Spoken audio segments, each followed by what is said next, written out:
ভারতের ষড়যন্ত্রের বিরুদ্ধে প্রতিরোধ গড়তে বিএনপি প্রস্তুত বলে জানিয়েছেন দলটির নেতারা। সার্বভৌমত্ব রক্ষায় কোনো ছাড় না দেওয়ার হুঁশিয়ারি তাদের। রবিবার ভারতীয় দূতাবাস অভিমুখে পদযাত্রায় এসব কথা বলেন বিএনপির ৩ অঙ্গ ও সহযোগী সংগঠনের নেতারা।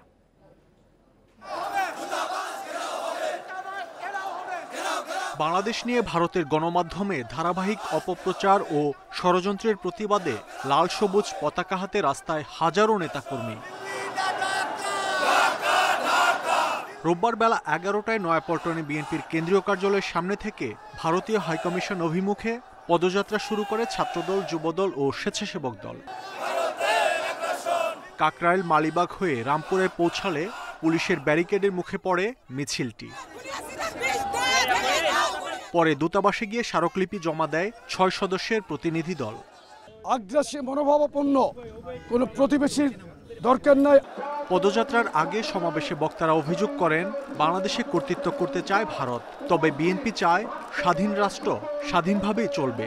ছাত্রদলের যদি সশস্ত্র ভূমিকা অবতীর্ণ হয় বাংলাদেশের স্বাধীনতা সার্বভৌমত্বের প্রশ্নে এই ছাত্র দলের লক্ষ লক্ষ নেতা কর্মী সর্বাত্মকভাবে প্রস্তুত হয়েছে।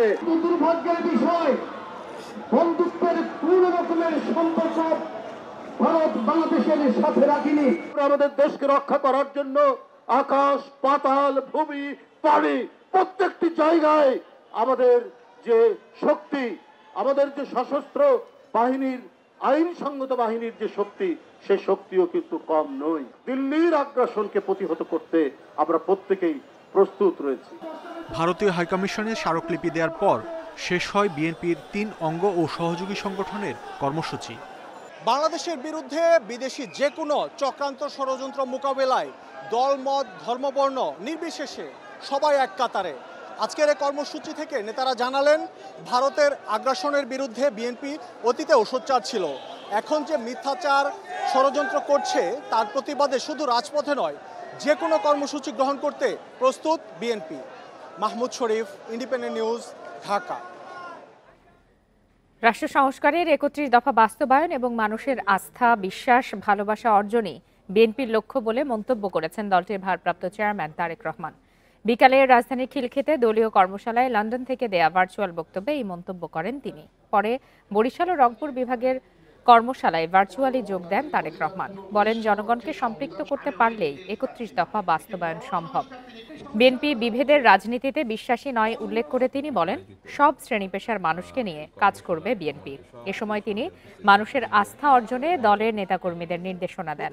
বলেন, ঐক্যবদ্ধ প্রচেষ্টায় স্বৈরাচারকে বিদায় করা হয়েছে। স্বৈরাচারী সরকার যে বিভেদ তৈরি করেছিল তা দূর করতে চায় বিএনপি। তাদের যদি কোনো ভালো মতামত থাকে, তাদের যদি কোনো ভালো প্রস্তাব, ৩১ দফাটা শুধু রাজনৈতিক নেতাকর্মীদের জন্য নয়। ৩১ দফাটির লক্ষ্য বা উদ্দেশ্য হচ্ছে দেশের মানুষের জন্য কতগুলো আমরা কাজ করব এবং দেশের মানুষের সামনে এগুলো উপস্থাপন করা। সময় পরিবর্তিত হয়েছে, মানুষের মন মানসিকতা পরিবর্তিত হয়েছে। কাজেই মানুষের জন্য একজন রাজনৈতিক দলের সদস্য হিসাবে আপনার দল দেশের জন্য কি কি করতে চায়, মানুষের জন্য কি কি করতে চায়, এগুলো মানুষ অ্যাডভান্স আগে জানতে চায়। ফেসবুকে বাংলাদেশ নিয়ে মিথ্যা তথ্য সম্প্রচার ঠেকাতে মেটা কর্তৃপক্ষকে ব্যবস্থা নেওয়ার আহ্বান জানিয়েছেন অন্তর্বর্তী সরকারের প্রধান উপদেষ্টা ডক্টর মোহাম্মদ ইউনূস। দুপুরে মেটার পরিচালক মিরান্ডা সিসন্স প্রধান উপদেষ্টার সাথে সাক্ষাৎ করলে এই আহ্বান জানান তিনি। ডক্টর ইউনূস বলেন, ফেসবুকে ব্যাপক হারে বিভ্রান্তিমূলক প্রচারণা চলছে। জুলাই আগস্ট গণ অভ্যুত্থানের অর্জনকে ব্যর্থ করতে কয়েকটি দেশ থেকে এসব প্রচারণা চালানো হচ্ছে বলেও উল্লেখ করেন তিনি।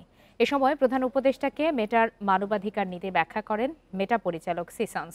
বলেন, ফেসবুক ব্যবহার করে কেউ যেন বিভ্রান্তি ছড়াতে না পারে সেজন্য তারা সতর্ক থাকেন। মেটাকে তরুণ উদ্যোক্তাদের জন্য আরও সহজ করার আহ্বান জানান প্রধান উপদেষ্টা।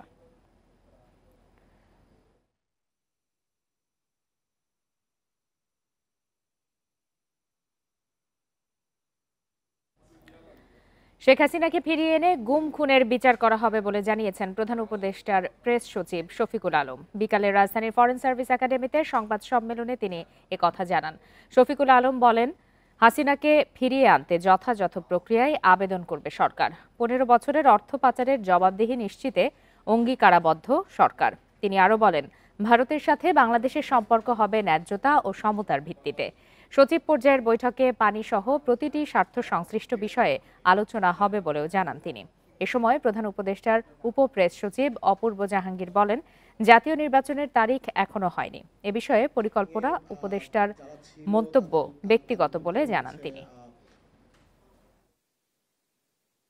আমরা শেখ হাসিনাকে দেশে ফিরিয়ে এনে আইনের সম্মুখীন করতে চাই। তাকে এই যে তার আমলে যে ম্যাস মার্ডার হলো, জুলাই আগস্টে যে 1500 উপরে মানুষের যে হত্যাত্মক মূল নির্দেশদাতা তিনি, তারপরে এর আগে যেগুলো গুম হয়েছে উনি তখন হেড অফ দ্য গভর্নমেন্ট ছিলেন। বিদেশিদের অবৈধভাবে বাংলাদেশে থাকতে দেয়া হবে না বলে জানান স্বরাষ্ট্র উপদেষ্টা জাহাঙ্গীর আলম চৌধুরী। এরই মধ্যে অবৈধ বিদেশিদের বিষয়ে বিজ্ঞপ্তি জারি করা হয়েছে। সীমান্তে অনুপ্রবেশকারীদের কোনোভাবেই আশ্রয় দেয়া হবে না বলে সাফ জানান তিনি। রবিবার সচিবালয়ে আইন শৃঙ্খলা সংক্রান্ত সভা শেষে উপদেষ্টা এসব কথা বলেন।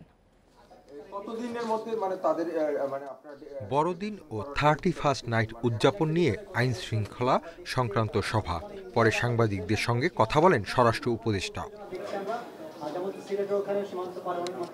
এক প্রশ্নের জবাবে তিনি বলেন যে বিদেশিরা অবৈধভাবে বাংলাদেশে অবস্থান করছেন ও বিভিন্ন প্রতিষ্ঠানে কাজ করছেন তাদের বিরুদ্ধে আইনি ব্যবস্থা নেওয়া হবে। অবৈধদের বাংলাদেশে থাকতে দেওয়া হবে না বলে জানান তিনি। তবে সেই সংখ্যা কত তার তথ্য নেই। যদি থাকতো তো আমি বলে দিতাম যে এতজন আছে। অনেক দেশেরই আছে, আমি কোনো দেশের নাম মেনশন করতে চাচ্ছি না, বাট কোনো দেশেরই আমরা এই অবৈধ নাগরিককে বাংলাদেশে থাকতে দিব না। অবৈধ অনুপ্রবেশ কোথাও এমন কোনো সময় বরদাস্ত করা হবে না।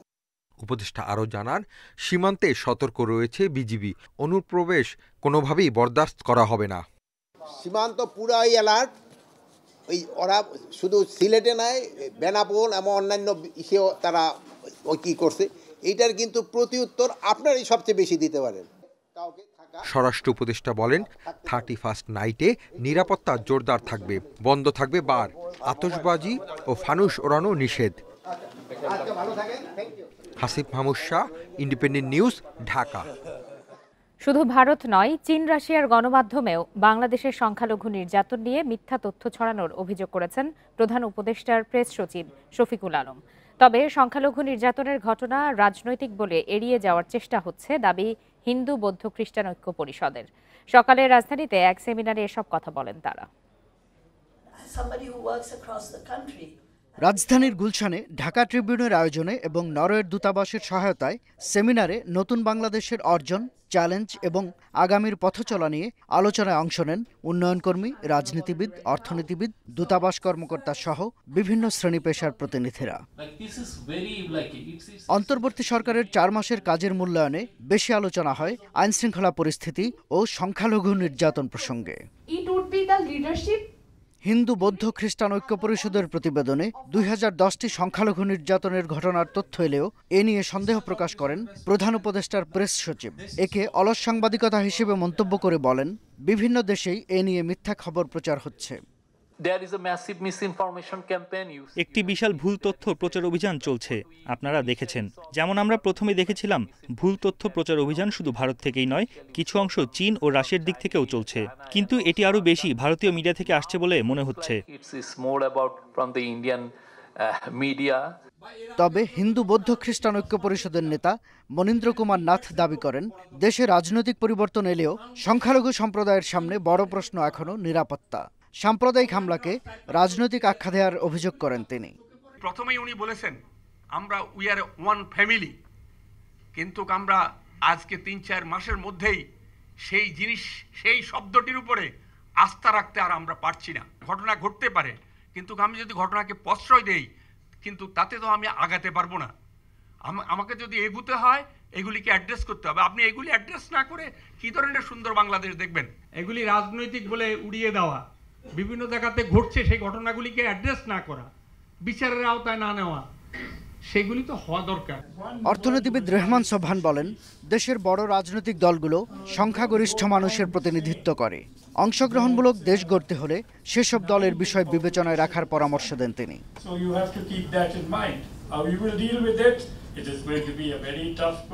শাহাদাত স্বপন, ইন্ডিপেন্ডেন্ট নিউজ, ঢাকা। ব্যাংকে টাকা রেখে ক্ষতিগ্রস্ত হচ্ছেন আমানতকারীরা, কারণ উচ্চ মূল্যস্ফীতি খেয়ে ফেলছে ব্যাংক আমানতের সুদ। বর্তমানে আমানতে গড় সুদ হার 10%, যেখানে মূল্যস্ফীতি 11%-এর বেশি। বিশেষজ্ঞরা বলছেন, আমানতের সুদের চেয়ে মূল্যস্ফীতি বাড়তি থাকলে সঞ্চয়ের প্রবণতা কমবে। এতে ব্যাংক খাতে নেতিবাচক প্রভাব পড়ার আশঙ্কা রয়েছে। চাকরির জমানো টাকা ব্যাংকে স্থায়ী আমানত হিসেবে রেখেছিলেন জিয়াউল হক। সঞ্চয়ের টাকার ওপর সবচেয়ে বেশি নির্ভরশীল তিনি। তবে মূল্যস্ফীতির চাপে খরচ বাড়লেও তার আমানতের প্রকৃত মূল্য দিন দিন কমে যাচ্ছে। মূল্যস্ফীতির কারণে এটা তো আমাদের বললাম যে প্রোটিনটা কমে গেছে। আমাদের আগে যেমন মাছ খাইতে ভালো খাইতে পারতাম, এখন সেটা কমাইতে হচ্ছে। জিনিসপত্রের দাম বাড়ায় নভেম্বর মাসে গড় মূল্যস্ফীতি দাঁড়ায় 11.38%। যদিও খাদ্যে এই মূল্যস্ফীতি ছাড়িয়েছে 13.8%। অন্যদিকে জমানো টাকার বিপরীতে গড়ে 9% কম সুদ দিচ্ছে ব্যাংকগুলো। তাই ব্যাংকের সঞ্চয় তো দূরের কথা, উল্টো জমানো টাকা ভেঙে সংসার চালাচ্ছেন কেউ কেউ। আমরা যে আমানতটা আছে, এই আমানতও এখন আমরা ভাঙার পথে। এই আমানত ভাঙিয়া আমরা এখন নিজের জীবন নির্ভর করার জন্য খুব ব্যতিব্যস্ত হয়ে পড়ছি। কিছু সঞ্চয় ভেঙে আমাকে হয়তো চলতে হতে পারে। তা যাই হোক, আমি আসলে খুব স্বস্তিতে নেই। সেই পেনশনের টাকা দিয়ে তো আমার সংসার চলে না। আমার তো কোনো যদি সোর্স থাকে বা আমার কোনো ডিপোজিট থাকে কোথাও, সেটাতে তো আমার চলতে হবে, তো আমাকে তো বাঁচতে হবে।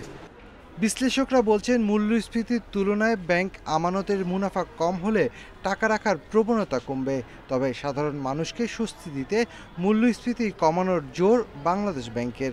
আমাদের পলিসি রেট হাই করেছি অনেক পরে, এটার ইফেক্ট বা এটার কার্যকারিতা পেতে আমাদের 2025 সালের মধ্যে আমরা হয়তো 10 এবং 2026 সালে গিয়ে আমরা আমাদের লক্ষ্যে গিয়ে পৌঁছবো। কাগজে কলমে কিন্তু সে একটা ইন্টারেস্ট পাচ্ছে, কিন্তু সেই পাওয়ার মধ্যে তো কিছু নাই, কারণ সেই পাওয়ার দেশে ইনফ্লেশনের মধ্যে তো সেটা চলে গেছে। তো সুতরাং সবসময় deposit rate of interest must be higher than inflation rate, ওইটাকে আমরা বলি রিয়েল রেট অফ ইন্টারেস্ট। এমনিতেই দুর্বল ব্যাংকগুলোতে তারল্য সংকট তীব্র। আমানতের প্রবৃদ্ধি কমে গেলে ব্যাংকগুলোর ঋণ দেওয়ার সক্ষমতাও কমে যাবে। এতে অর্থনৈতিক প্রবৃদ্ধি ধরে রাখা কঠিন হবে বলে মত বিশ্লেষকদের। Shafil Alam Sujan, independent news, Dhaka. আর এই ছিল আজকের সংবাদ সন্ধ্যা। এতক্ষণ সাথে থাকার জন্য সবাইকে ধন্যবাদ।